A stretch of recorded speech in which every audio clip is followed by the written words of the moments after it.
राहुल गांधी मुर्दाबाद, राहुल गांधी मुर्दाबाद, राहुल गांधी, राहुल गांधी, हाय हाय, राहुल गांधी, हाय हाय, राहुल गांधी, हाय हाय, राहुल गांधी, हाय हाय, राहुल गांधी, हाय हाय, राहुल गांधी, हाय हाय।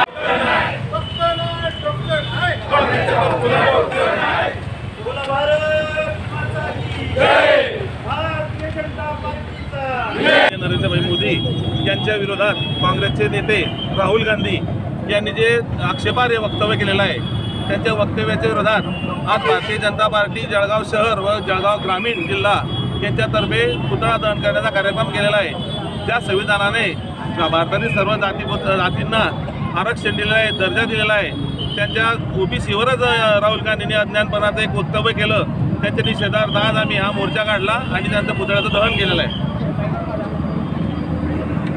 महाराज काय सांगणार, काय नेमकी प्रतिक्रिया आहे? राहुल गांधींनी पुन्हा एकदा मी पप्पू आहे हे मला असं वाटतं पूर्ण भारताला कालच्या वक्तव्यातून सिद्ध करून दाखवलेलं आहे। राहुल गांधींचं वय वाढतं आहे, अवयव वाढत आहे, पण बुद्धी काही केल्या वाढत नाही।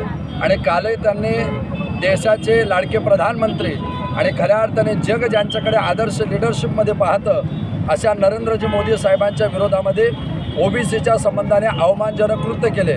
हा केवळ माननीय नरेंद्रजी मोदी साहेबांचा अपमान नसून या देशातल्या प्रत्येक ओबीसी बांधवांचा अपमान राहुल गांधींनी केलेला आहे।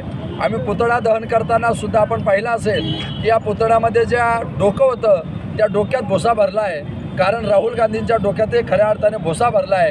अशी परिस्थिती या निमित्ताने दिसते। ओबीसी बांधवांच्या संदर्भात आणि माननीय मोदीजींच्या संदर्भात राहुल गांधीजींच्या जीवने जो ओव्हरटाईम केला आहे याचा अर्थच असा आहे की राहुल गांधीचा मेंदू हा सुट्टीवर गेलेला आहे। आणि अशा राहुल गांधीच्या अवमानजनक वक्तव्याचा आम्ही भारतीय जनता पार्टी जिल्हा पश्चिम ग्रामीण आणि महानगर यांच्या वतीने आमचे नेते माननीय नामदार गिरीश भाऊंच्या सूचनेनुसार त्यांचा निषेध या ठिकाणी व्यक्त करतोय।